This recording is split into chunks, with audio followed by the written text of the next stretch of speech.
Langit dan bumi menjadi saksi bisu akan sebuah kisah penciptaan yang agung, manusia pertama yang mulia, yang diciptakan dengan kasih dan kebijaksanaan Allah Subhanahu wa Ta'ala. Nabi Adam alaihissalam diberikan amanah sebagai nabi pertama yang dipilih oleh Allah untuk menyampaikan tauhid dan menjadi pemimpin pertama di bumi. Allah Subhanahu wa Ta'ala memberitahukan kepada para malaikat tentang keinginannya untuk menciptakan Nabi Adam alaihissalam dan keturunannya. Para malaikat bertanya untuk mencari tahu hikmah di balik penciptaan Adam dan keturunannya, bukan untuk membantah, menghina, atau dengki terhadap keturunan Adam seperti yang dipahami oleh sebagian mufasir. Mereka berkata, apakah engkau hendak menjadikan orang yang merusak dan menumpahkan darah di sana? Menurut salah satu pendapat, kerusakan dan pertumpahan darah sudah pernah terjadi sebelum Nabi Adam alaihissalam diciptakan, dan hal itu dilakukan oleh para jin dan sekelompok jin lainnya. Jin sudah ada 2000 tahun sebelum Adam alaihissalam diciptakan, dan mereka saling menumpahkan darah. Kemudian Allah Subhanahu wa Ta'ala mengirim sepasukan malaikat untuk menghalau mereka ke semenanjung lautan. Menurut pendapat lain, para malaikat mengatakan demikian karena mereka tahu bahwa makhluk-makhluk yang diciptakan dari unsur bumi biasanya berwatak demikian. Lalu Allah Subhanahu wa Ta'ala menjawab pertanyaan para malaikat, "Aku mengetahui apa yang tidak kalian ketahui." Artinya, Allah mengetahui maslahat besar di balik penciptaan manusia yang tidak mereka ketahui. Di antaranya akan muncul para nabi, rasul, orang-orang syidikin, dan syuhada dari keturunan Nabi Adam alaihissalam. Allah Subhanahu wa Ta'ala telah menciptakan Nabi Adam alaihissalam berdasarkan bentuknya. Nabi Adam alaihissalam diciptakan dari tanah yang diambil dari berbagai hamparan bumi. Warna-warni tanah yang tersebar di seluruh bumi ini menjadi sebab keturunan Nabi Adam alaihissalam lahir dengan beragam warna kulit hingga saat ini. Variasi tersebut mencerminkan kebesaran Allah Subhanahu wa Ta'ala dalam menciptakan keanekaragaman manusia.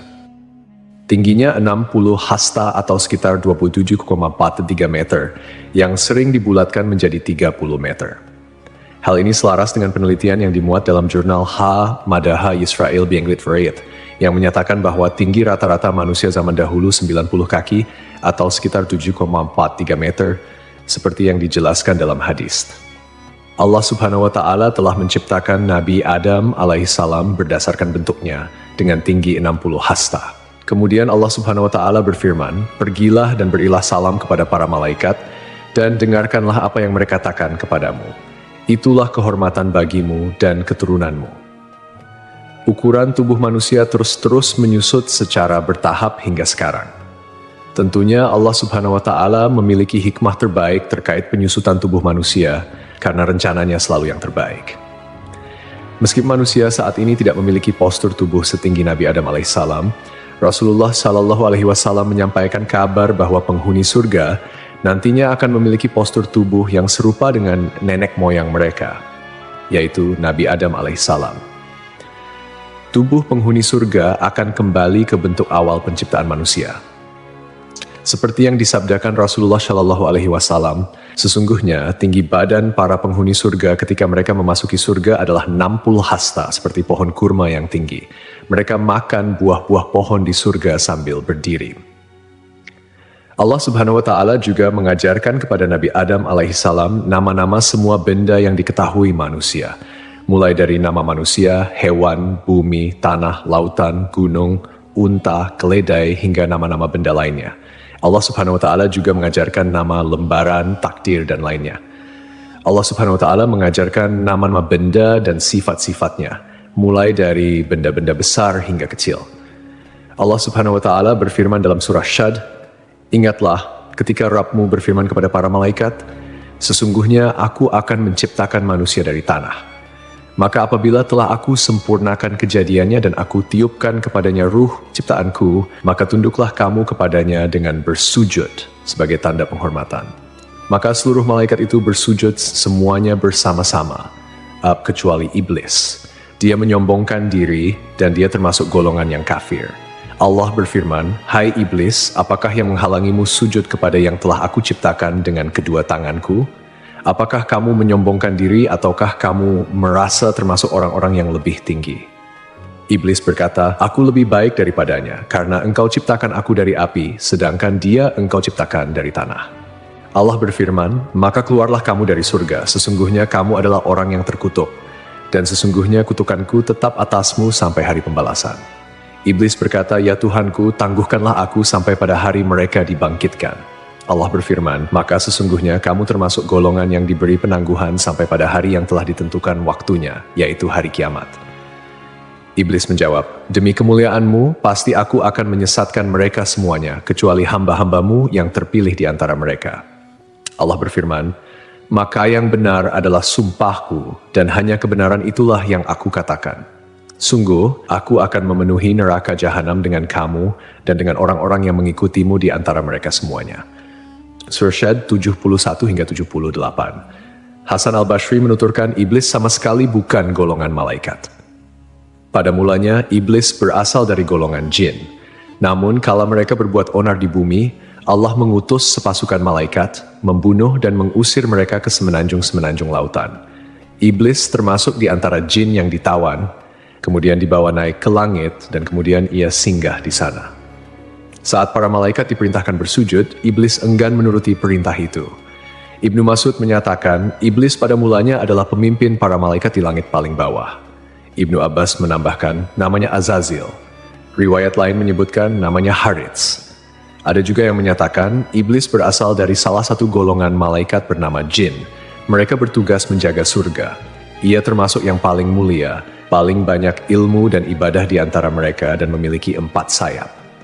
Namun kemudian Allah mengubah wujudnya menjadi setan yang terkutuk. Allah memerintahkan Adam alaihissalam untuk tinggal di surga bersama istrinya. Allah berfirman, "Dan kami berfirman, wahai Adam, tinggallah engkau dan istrimu di dalam surga dan makanlah dengan nikmat berbagai makanan yang ada di sana sesukamu. Tetapi janganlah kamu dekati pohon ini, nanti kamu termasuk orang-orang yang zalim." Al-Baqarah 35. Iblis dikeluarkan dari surga dan Adam ditempatkan di surga. Adam berjalan di sana seorang diri tanpa seorang istri mendampingi agar bisa merasa senang. Adam lalu terlelap sesaat. Setelah bangun, ternyata ada seorang wanita duduk di dekat kepalanya. Ia diciptakan Allah dari tulang rusuk Adam. Adam bertanya, "Kamu siapa?" "Aku seorang wanita," jawab Hawa. "Kenapa kau diciptakan?" tanya Adam. "Agar kau merasa senang padaku," jawabnya. Para malaikat kemudian bertanya kepada Adam karena mereka tahu luasnya ilmu Adam. "Siapa namanya, wahai Adam?" Nabi Adam menjawab, "Namanya Hawa." "Kenapa disebut Hawa?" tanya para malaikat. "Karena ia diciptakan dari benda hidup," jawab Adam. Hawa diciptakan dari tulang rusuk sebelah kiri yang paling pendek saat ia tidur. Kemudian tulang tersebut diganti dengan daging. Setelah Hawa diciptakan dan hidup bersama Adam di surga, di dalam surga tersebut, Adam dan Hawa memperoleh bimbingan, tuntunan, perintah, dan larangan dari Allah, sebagaimana yang diberikan kepada umat manusia di dunia. Allah mengizinkan keduanya menikmati segala jenis makanan yang ada di surga, kecuali buah dari pohon terlarang. Para mufasir memiliki beragam pendapat terkait pohon dan buah terlarang ini. Sebagian ulama berpendapat yang dimaksud adalah pohon anggur. Orang-orang Yahudi mengatakan pohon yang dimaksud adalah gandum. Biji-bijian gandum ini lebih lembut dari keju dan lebih manis dari madu. Sebagian ulama lain mengatakan bahwa buah tersebut adalah kurma. Sementara Abu Aliyah menyatakan, siapapun yang memakan buah pohon tersebut pasti mengeluarkan hadas, dan di surga tidak patut ada hadas. Perbedaan pendapat ini intinya hampir sama. Allah sengaja tidak menyebut buah apa persisnya. Andai ada maslahat di balik penyebutan nama buah yang dimaksud, tentu sudah Allah sebutkan, sama seperti hal-hal lain yang tidak disebutkan namanya dalam Al-Quran. Lalu iblis berusaha mengeluarkan Adam alaihissalam karena iri dengan kemuliaan yang diberikan oleh Allah kepadanya. Tipu daya berupa bujukan dan rayuan dilakukan oleh iblis agar dapat mengeluarkan keduanya dari surga. Iblis membisikkan pikiran jahat dan berkata kepada Adam, "Wahai Adam, maukah aku tunjukkan kepadamu pohon keabadian dan kerajaan yang tidak akan binasa? Rabbmu hanya melarang kamu berdua mendekati pohon ini dan melarang kalian berdua memakan buah ini, tidak lain agar kalian berdua tidak menjadi malaikat atau kekal selamanya di surga." Artinya, jika kalian berdua memakan buah itu, kalian berdua menjadi malaikat atau kekal selamanya di surga. Dan setan bersumpah kepada keduanya, "Sesungguhnya aku ini benar-benar termasuk para penasehat." Setan membujuk mereka dengan tipu daya. Hawa lebih dulu memakan buah pohon tersebut, dan dialah yang menyebabkan Adam memakannya. Andai saja Hawa tidak mengkhianati suaminya, Adam tidak akan memakan buah pohon terlarang tersebut. Ketika mereka mencicipi buah pohon itu, tampaklah oleh mereka auratnya. Saat itu kedua mata Adam dan Hawa terbelalak dan keduanya mengetahui bahwa mereka telanjang. Kemudian keduanya mencari dedaunan buah tin lalu mereka gunakan sebagai untuk menutupi aurat mereka.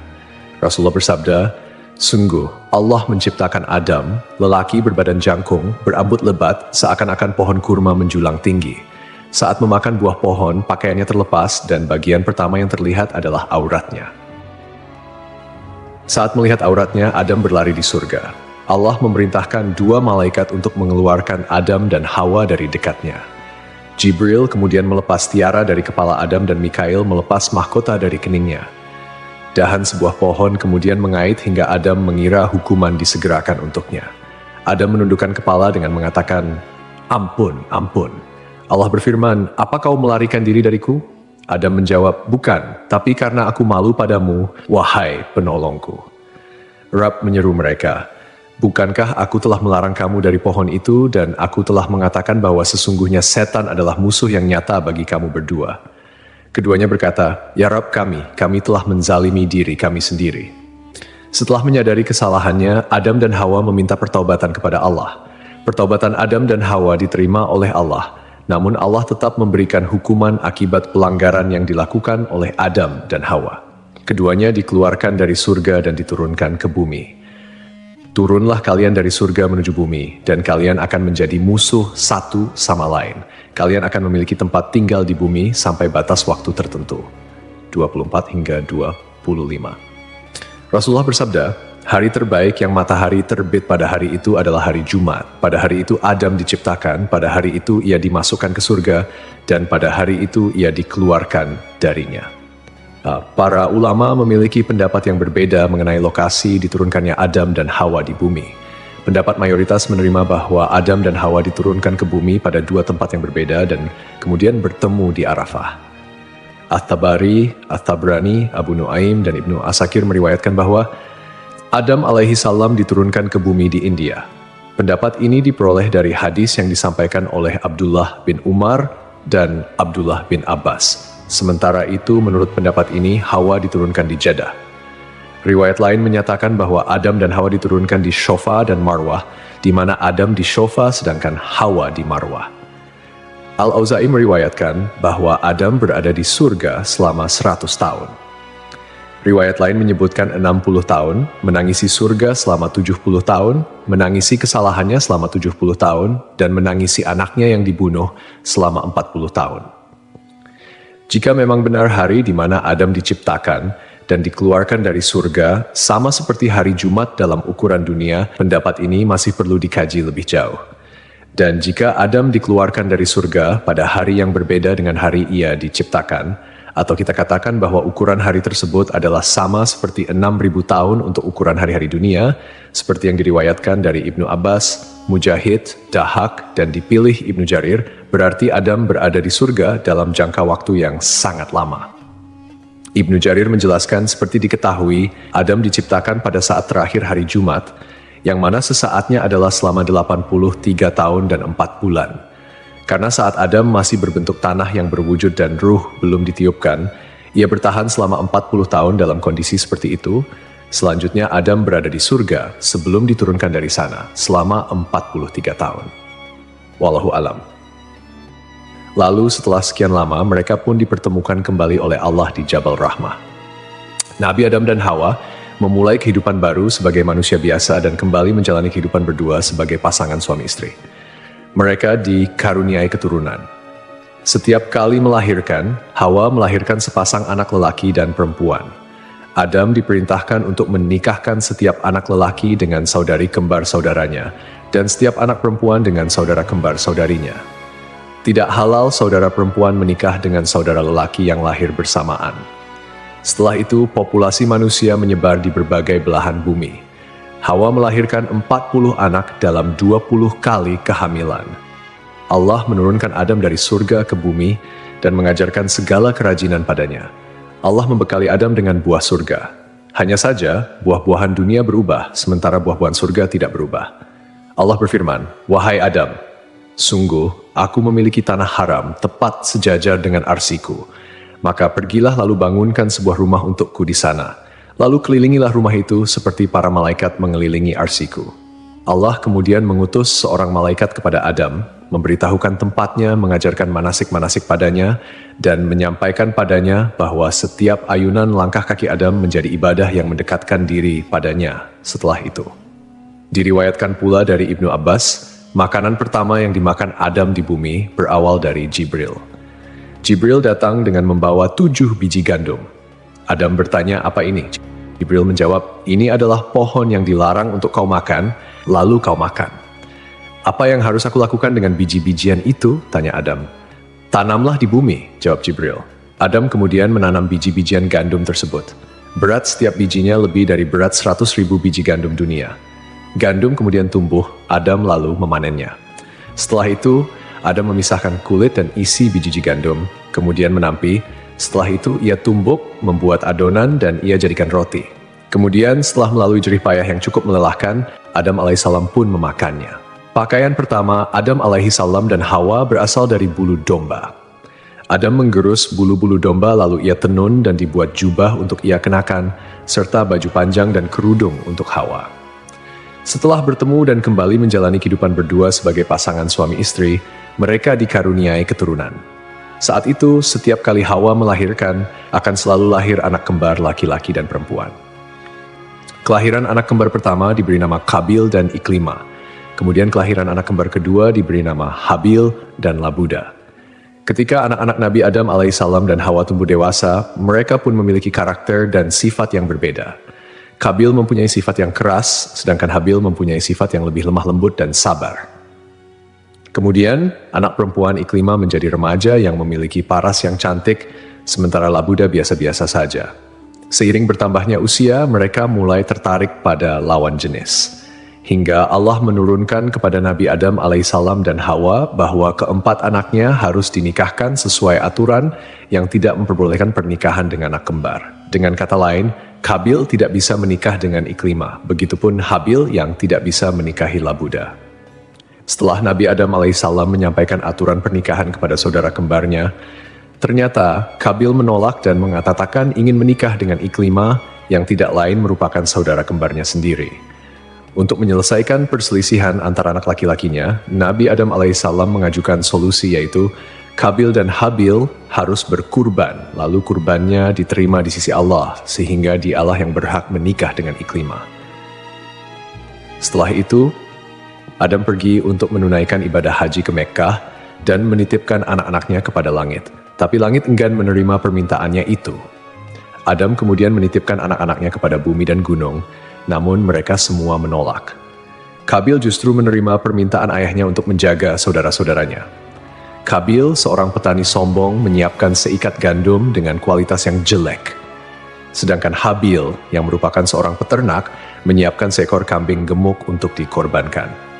Kurban keduanya disimpan di tengah lapangan. Tak lama kemudian, Allah menurunkan api dan memakan kurban Habil, sementara kurban milik Kabil dibiarkan. Artinya, Allah menerima kurban Habil dan diperbolehkan menikah dengan Iklima. Suatu malam, Habil tidak kunjung pulang mengembala kambing. Setelah mencari-cari, Kabil bertemu Habil. Kabil berkata pada Habil, "Kurbanmu diterima sementara kurbanku tidak." Habil menyahut, "Sesungguhnya Allah hanya menerima amal dari orang yang bertakwa." Kabil marah saat itu dan memukulkan benda tumpul yang ia bawa hingga Habil meninggal dunia. Allah berfirman, "Dan ceritakanlah Muhammad yang sebenarnya kepada mereka tentang kisah kedua putra Adam ketika keduanya mempersembahkan kurban, maka kurban salah seorang dari mereka berdua, Habil, diterima dan dari yang lain tidak diterima. Dia berkata, 'Sungguh aku pasti membunuhmu.'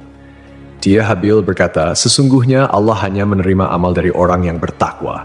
Sungguh, jika engkau menggerakkan tanganmu kepadaku untuk membunuhku, aku tidak akan menggerakkan tanganku kepadamu untuk membunuhmu.